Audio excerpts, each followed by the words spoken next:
আসসালামু আলাইকুম। তোমার আর আমার বিয়েটা ফ্যামিলির পছন্দ হচ্ছে। ফ্রান্স থেকে ছুটি নিয়ে চলে এসেছি। আমাদের বিয়ের 1 বছর পরেই আমি তোমাকে ফ্রান্স নিয়ে যাবো। তোমার কি আমাকে পছন্দ হয়েছে? তার পছন্দ হলেই হবে। আমার পছন্দ হলেও কিছু না, না হলেও কিছু না। আমার মতামতের কোনো গুরুত্ব নেই।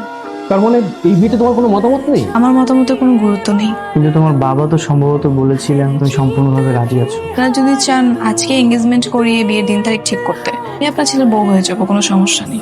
আপনার মেয়ের কোনো এই বিয়েতে মতামত নেই, তাহলে আমরা এই বিয়েটা আপাতত স্থগিত রাখছি। ঠিক আছে বেশ। এরকম ছবি দেখে ওর যেহেতু প্রেমে পড়েছি, বিয়ে আমি ওকে করবো।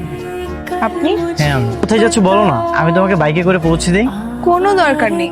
ঢাকা শহরের রাস্তায় অসংখ্য রিক্সা পাওয়া যায়, আমি সেখান থেকে একটা রিক্সা নিয়ে চলে যেতে পারবো। রিক্সাওয়ালার কি সৌভাগ্য। শোনেন, ফ্রিতে একটা সাজেশন দিই, আমার পিছু ঘুরে আপনার কোনো লাভ হবে না। তাই ভালো একটা মেয়ে দেখে বিয়ে করে বাংলাদেশে হানিমুনটা করে নিন। আমি তো তোমাকে ছাড়া আর কাউকে বিয়ে করবো না। তাহলে সারা জীবন বিয়ে না করেই থাকতে হবে। আমি তোমাকেই বিয়ে করবো। ঠিক আছে, দেখা যাবে।